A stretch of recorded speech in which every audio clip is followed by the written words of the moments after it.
Hey, so this is going to be a video about 6 things I wish I knew about pregnancy, or being pregnant, at least from me. And people have done this video thousands of times, but these are 6 things that I learned during my pregnancy that I wish I kind of knew the heads up of, but hey, whatever. The first one is that it's okay not to enjoy being pregnant. Honestly, I hated it. I hated being pregnant. And this is coming from someone who's had a miscarriage. Everyone kept telling me, oh, once you're pregnant after having a miscarriage, you'll enjoy it, you'll love it. I didn't. I did not enjoy being pregnant. I did not enjoy having this being inside of me. Do I love him now? Did I love him in my stomach? Yes, I did. But that didn't mean I enjoyed being pregnant. And that is totally okay. Because pregnancy wasn't for me. You know, I had a lot of health issues during it, and I had a lot of just stress, and it didn't work. And you know what? Maybe some people enjoy it. My mom enjoyed being pregnant. She loved having kids, loved being pregnant. She had 4 kids. I'm the oldest of 4. But that's not me. I'm not one who enjoyed it. I mean, I tried for 2 years as a 26-year-old. I started trying to get pregnant. It took 2 years, basically, to get pregnant. And you know what? After all of that work, I'm glad I have the baby. I'm not glad I was pregnant for it. That leads me to the second thing. Part of the reason I didn't enjoy being pregnant is because I got fluid overload. Now, everyone kind of gets fluid overload. You have to continually drink and drink and drink to keep hydrated while you're pregnant.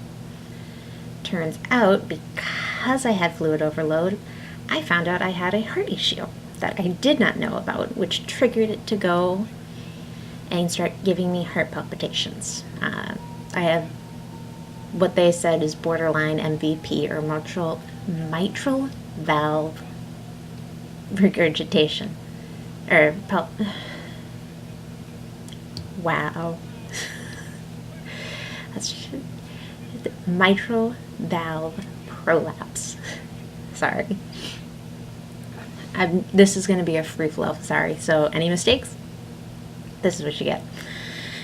But I had MVP, and I ended up going to the ER because I was having heart palpitations and anxiety, and my heart was literally between 180 and 190 beats per minute sitting down relaxing. Not a good thing. So having my heart beat that fast and finding out, oh, by the way, you have this issue, and then, sticking me on a Holter monitor, which is a heart monitor, for 30 days. I had the option to only do 10 days, but if it happened again, for some reason, I'd have to start over and do a full 30 days. Not what I wanted to deal with. I was already at that point 7 months pregnant, or 8 months pregnant actually. I just wanted one and done. If it happened again, great, we have the monitor to catch it. If not, I don't need it. Luckily, I didn't have another issue. It was just one, done, we're good. So, but that was part of it. The third thing I wish I had known was that it was great. Was oil-free hair. Oil-free, didn't get the greasy hair. Even my hair now, I haven't washed it in 4 days. Barely greasy. That's great. I've always been very oily, combination skin, all of that. But it's now made me completely dry, to the point that my skin here, across my nose, down, all of this little acne, all from dry skin. All of it. And it hasn't gone away, and I am postpartum 4 months. I don't think it's going to go away. I think my skin is permanently changed. And I didn't know that was... I kind of knew it was possible, but I wish someone had told me there's a good chance that this could happen to you. Because now I have to buy all new face stuff, because before it was to combat the oil, and I was not drying my skin out, but now my skin's drier than ever. So it's just kind of like, I mean, if I go like this, the dandruff I have just falls everywhere. It's so gross. It's made my dandruff worse. My hair looks great, but I can't deal with the dry skin. It makes my skin tight and itchy. You know? The fourth thing I wish I had known was that they always tell you preeclampsia is a chance that you could have. That you could have a chance of getting preeclampsia. What they didn't tell me is that you could have the symptoms of preeclampsia without actually having preeclampsia. I had, through almost my entire pregnancy, issues with my blood pressure. It was fluctuating up, high, back to normal, high, back to normal, high, back to normal. And this was with me just sitting, resting, like, to the point that I was monitoring my heart, my blood pressure every day, at least once a day, just to make sure that it was staying. And it would stay just below where it was, like, I needed to go to the ER. So I think that may have also had a part with my heart issues, which we didn't know when I started that problem.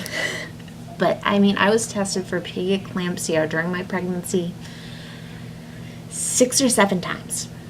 The blood tests, the urinalysis, the blood pressure checks. I mean, I went into the office multiple times to the point that they just said, just buy a heart blood pressure machine and test us at home. And if anything comes up, give us a call. I luckily never needed to call because while my top number, my diastolic number would be high, my systolic number would generally be average. High for me, but average. So it wasn't high enough that I needed to worry. But I'd get up to the 140s, 150s. I mean, I got to 170 over, I think, 90 at one point. Not good when your baseline is 117 to over 69. Not good. But I digress.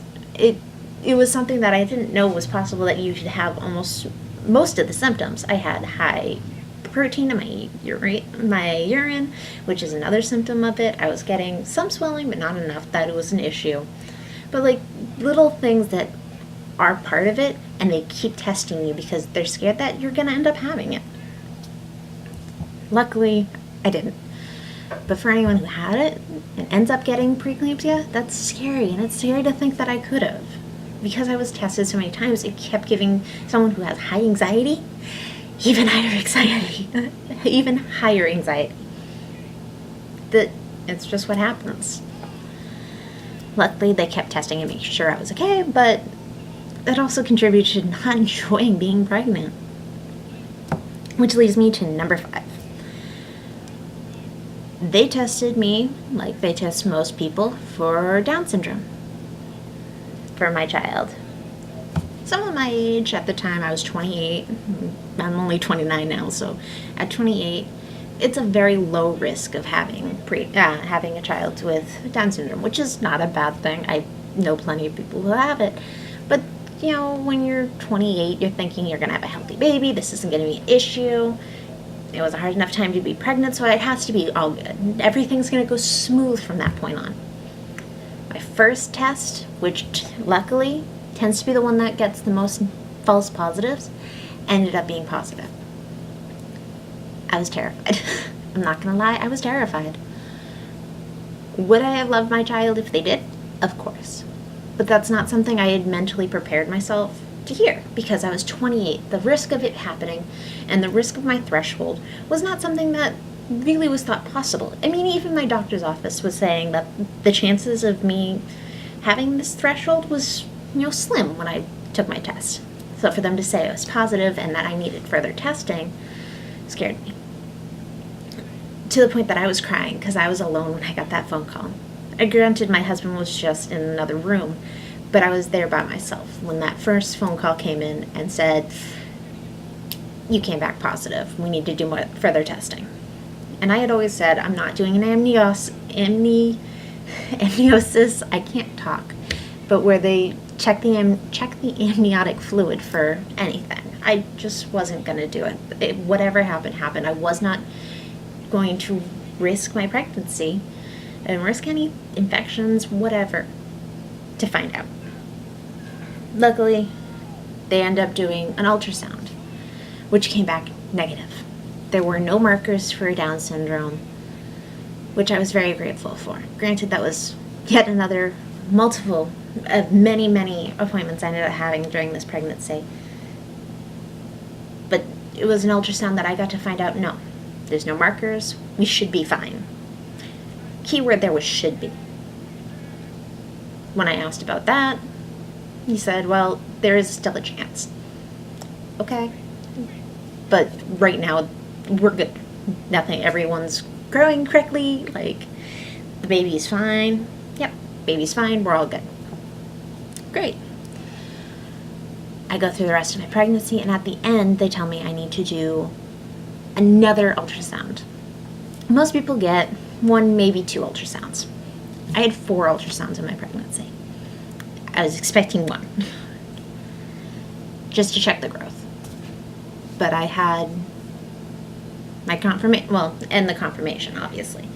I had my confirmation ultrasound, I had my growth ultrasound, I had my Down syndrome check ultrasound, and I had another growth ultrasound. And then, actually, I had 5. I'm sorry. I had 5 ultrasounds, 4 of which I have images from. Or 3. One of the 2. But my 4th one was to check growth again at the end of the pregnancy to make sure that the baby had still correctly developed and that the chance of my Down syndrome was pretty much gone. Thankfully, it was. The baby was fine. I didn't have any issues. The 5th ultrasound I ended up having was because the baby was late. The baby was supposed to be due April 20th. They said, oh, well, we'll have you go in about a week after if the baby's late. Great, okay. I booked my appointment, that last appointment, for in case my pregnancy went over. And of course, my pregnancy went over. So I went in on a Friday to get my ultrasound check, make sure that everything was okay. We're all good. Great, baby's okay. Looks like it's still gonna sit in there. There's no real issue. On Monday, we'll try and schedule, an induction because, hey, sometimes it happens. I ended up going into labor on Saturday. So of course the baby just wanted to show himself off a little bit more before coming out and seeing the world. What can you do? But luckily he came. I went into labor Saturday. Well, my water broke. I did not go into labor.